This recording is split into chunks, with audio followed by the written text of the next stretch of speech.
on se forme pour être data scientist dans des écoles d'ingénieurs, dans les masters, dans des cours en ligne, dans les bootcamps, bref, dans toutes les certifications que vous pouvez voir sur le métier, on va toujours vous dire que le data scientist, c'est ce professionnel qui maîtrise les mathématiques, les statistiques, la programmation, la data visualisation, le cloud, bref, il utilise les compétences techniques pour pouvoir rendre la donnée d'une organisation utile. C'est ce qu'on vous dira tout le temps. Mais ce qu'on oublie de dire en fait, c'est que le data scientist va travailler dans une entreprise. Et qu'en général, dans les entreprises, ce sont les milieux. L'entreprise, en fait, c'est le milieu des relations humaines par excellence. Qui dit relations humaines dit qu'il faut savoir travailler en équipe. Qui dit relations humaines dit qu'il faut savoir collaborer. Il faut savoir communiquer.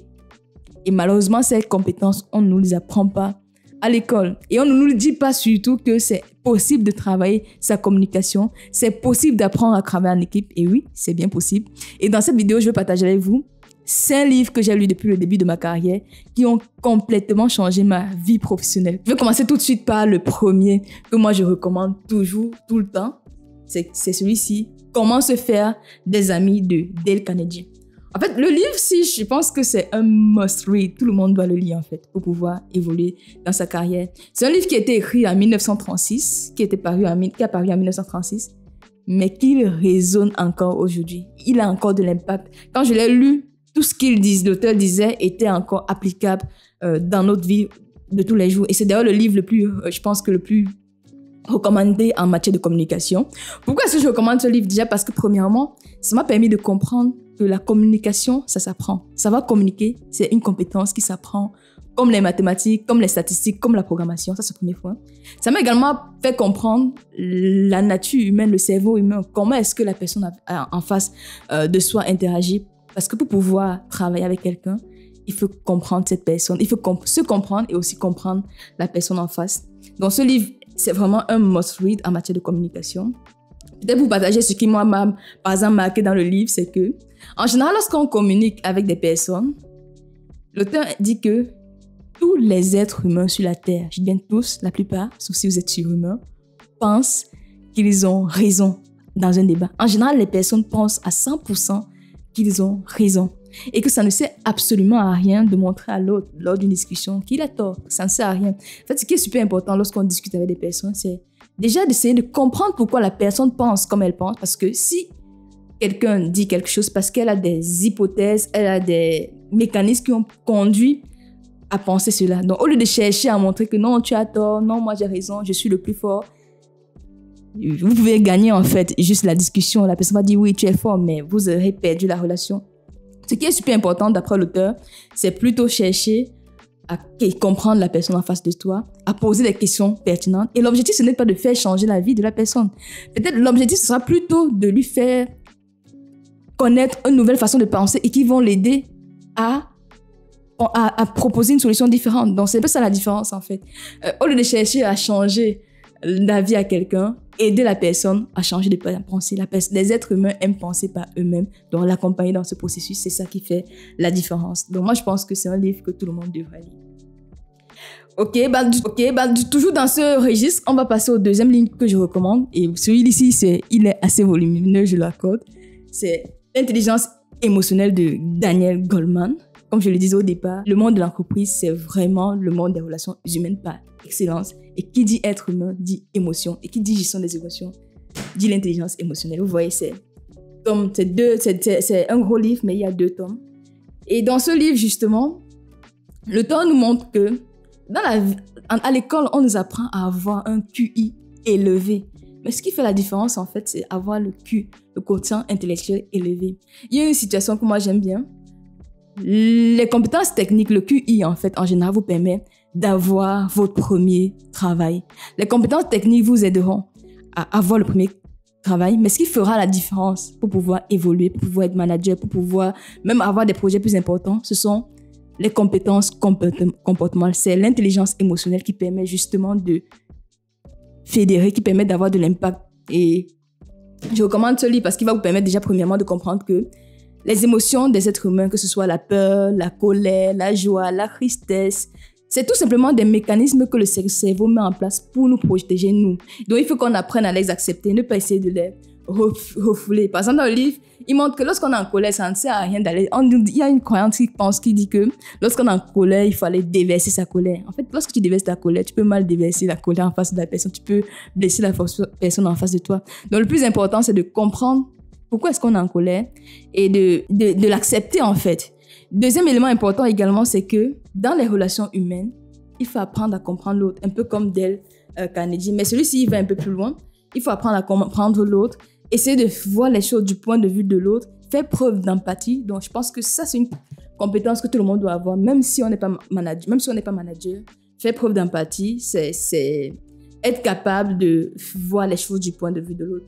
Donc, moi, je vous recommande le livre L'intelligence émotionnelle de Daniel Goleman. Toujours dans ce sillage-là de la communication, de la gestion des émotions, je recommande également le livre L'émotion des fenêtres de Marshall Rosenberg. Il y a d'ailleurs une vidéo YouTube de 3 heures où l'auteur explique à peu près le contenu du livre. Je vais mettre le lien dans la description. En fait, dans ce livre, c'est la communication non violente. Il va vous apprendre à communiquer. En fait, par défaut, on a tendance à, lorsqu'on veut reprocher, exprimer nos émotions, on va dire tu as fait ceci, tu as fait ceci, tu as fait ceci. Et l'auteur dit en fait que au lieu de passer le temps à pointer du doigt l'autre, il faut se concentrer sur ses propres émotions, apprendre à faire preuve de bienveillance, d'empathie, de compréhension et d'acceptation également de ses émotions. Donc moi, je vous recommande également de lire ce livre parce qu'il va vous donner des billes pour pouvoir faire des feedbacks positifs à ses collaborateurs, à ses collègues. En entreprise, en général, on a besoin d'apprendre à faire des feedbacks. Et justement, ce livre va vous aider à faire des feedbacks, ne plus avoir peur de dire ce qu'on pense parce qu'on sera capable de le dire tel qu'on le pense et non avec des préjugés et non avec des accusations parce que par défaut, beaucoup de personnes font ça. Moi, je recommande ce livre parce que ça permettrait justement de communiquer de façon non violente. Voilà les livres sur la communication. Maintenant, il y a un livre que j'ai lu en fin d'année dernière. Franchement, c'est le livre qui a eu un gros impact justement sur mes activités sur les réseaux sociaux. C'est Show Your Work de Austin Kleon. Clairement, on dit souvent qu'en entreprise, il y a le savoir-faire, il y a le faire savoir.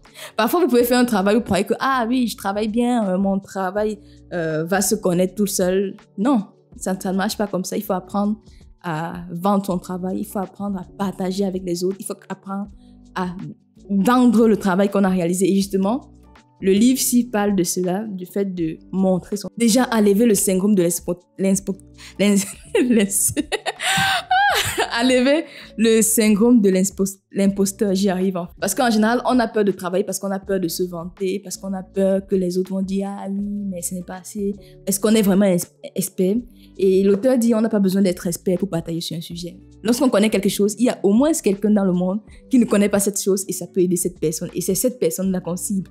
Et ça, c'est le premier point. Deuxième point également qui m'a marqué dans ce livre, c'est que l'auteur dit « Tout ce qui n'est pas sur Internet n'existe pas. » Bon, bref. Il encourage vivement à se mettre sur les réseaux sociaux, à partager sa vie, à partager ses connaissances. Et moi, personnellement, c'est un livre qui m'a davantage motivée à être présente, que ce soit sur YouTube, sur LinkedIn, sur les différents réseaux sociaux. Et avoir également confiance en soi lorsqu'on partage. Parce que, certes, on ne connaît pas tous, mais on connaît déjà assez pour pouvoir aider au moins une personne. Donc, n'hésitez pas à partager. Ce livre peut vous aider si vous souhaitez faire des vidéos YouTube, si vous souhaitez commencer à lancer, un podcast ou bien publier sur LinkedIn. Et même en entreprise, il y a le savoir-faire et le faire savoir. Et votre travail ne parlera jamais seul. C'est à vous de faire parler votre travail. Donc, voilà. Maintenant, on a parlé de travail. En entreprise, c'est également important de savoir s'organiser, c'est important de savoir délivrer les choses à temps et de bien les délivrer d'ailleurs. En termes d'organisation, les 2 livres qui ont complètement eu un impact sur mon organisation, c'est ces 2 livres. Le premier, c'est The One Thing. Vous savez, avec le télétravail, c'est pas que vous avez remarqué comme moi, beaucoup de personnes, il y a beaucoup de... Il y a le truc de multitasking, tout le monde veut faire plusieurs choses en même temps. Et justement, dans ce livre, il montre qu'en fait, faire du multitasking, ce n'est pas très efficace. Quand tu suis 2 lièvres à la fois, à la fin, tu vas perdre les 2 lièvres parce que tu n'auras atteint rien du tout. Dans ce livre, il montre que parfois, c'est bien de se concentrer sur une seule tâche. Au lieu de faire des to-do list à rallonge pour la journée, essayez de trouver la chose la plus importante à faire durant la journée et la faire pour pouvoir obtenir des résultats. En fait, et aussi, ça accentue également l'idée selon laquelle ça ne sert à rien de faire beaucoup de choses. Non. Ce qui est important, c'est de faire la chose importante parce que c'est ça qui aura un impact sur votre productivité. Et ça se base également sur la loi de Pareto. Je pense que tous vous connaissez le principe de 80-20. 20% de nos actions ont un impact 80% sur notre productivité. Donc notre rôle, c'est d'identifier les 20%. Je vous recommande de lire ce livre pour avoir plus de détails sur le sujet. Aussi en matière d'organisation, le livre le plus recommandé, c'est celui-ci. Getting Things Done, comment est-ce qu'on arrive à être productif.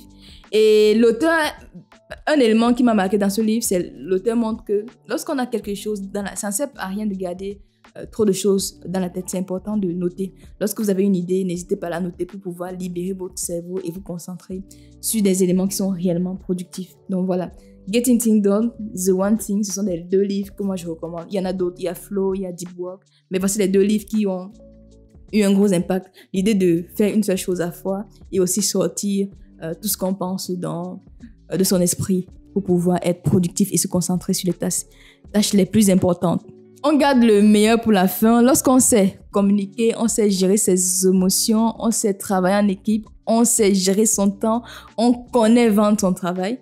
Ce qui est également important lorsqu'on est data scientist, c'est de savoir négocier. La négociation, c'est une compétence que nous devons tous développer. Déjà, premièrement, pour le salaire, lorsque vous changez d'entreprise, négocier le salaire, c'est une compétence qui se développe. Et le meilleur livre de négociation que moi j'ai lu, c'est celui-ci, Never Split the Difference de Chris Voss. En fait, Chris Voss, c'est un négociateur du FBI et dans ce livre, il montre les meilleures techniques de négociation qu'il a pu utiliser. Ça, c'est pour vous aider même pour vos négociations salariales. Et en français, le livre, c'est ne jamais couper la poire en deux. Ça existe également en version française. Moi, ce qui m'a marqué dans ce livre, et ce que moi j'ai retenu du livre, c'est déjà, il faut faire chaque négociation comme si sa vie en dépendait. Bon, je prends juste un exemple. Vous savez, parfois, lorsque vous partez négocier le salaire, si vous vous mettez en position où vous avez absolument besoin de l'emploi, vous êtes dans une mauvaise posture de négociation parce que celui qui est de l'autre côté a du pouvoir sur vous. En général, il faut également montrer à l'autre que si certaines conditions ne sont pas respectées, vous êtes prêt à dire non. Ça, c'est le premier point. Et aussi, par exemple, si vous êtes freelance, il montre également l'idée selon laquelle si vous avez un TJM, il ne faut jamais baisser son TJM, sauf si la personne en face a fait des concessions. En gros, ne jamais baisser son prix. Bien sûr, la personne en face doit faire des concessions pour pouvoir avoir un rabais de prix. Ça, c'est le premier point. Et aussi, l'idée selon laquelle, ça m'a permis également de comprendre l'idée selon laquelle, en entreprise, on n'augmente pas les salaires. Ça, c'est... En tout cas, moi, je pense que c'est juste de la négociation. Avec les bons outils, vous êtes capable de négocier chaque année. Moi, je connais des personnes qui, chaque année, ont des augmentations. Donc, ça ne sert à rien de dire que en entreprise, on n'augmente jamais. Dans les cabinets, on augmente chaque année. Même en cabinet, on vous fait souvent... on n'augmente pas tout le temps. Donc, apprendre à négocier, c'est important. Moi, je vous recommande le livre Never Split the Difference. Donc, voilà ce que j'avais à partager avec vous en termes de lecture. Vous avez vu, la communication, c'est important lorsqu'on est data scientist. Savoir gérer ses émotions, travailler en équipe, s'organiser, négocier, faire parler son travail sont des compétences qui sont indispensables lorsqu'on travaille. N'hésitez pas à me dire en commentaire si vous avez déjà lu l'un de ces livres, qu'est-ce que vous en avez pensé? Est-ce que vous avez d'autres livres à me recommander sur ces différents sujets? Partagez autour de vous pour pouvoir aider d'autres personnes qui souhaitent également monter en compétence sur ces sujets. Et ça me permet également de faire grandir la chaîne, donc c'est gagnant-gagnant. Et aussi, mettez de gros pouces bleus, likez, partagez, faites ce que vous voulez. Et on se dit à très bientôt pour une prochaine vidéo. Bye!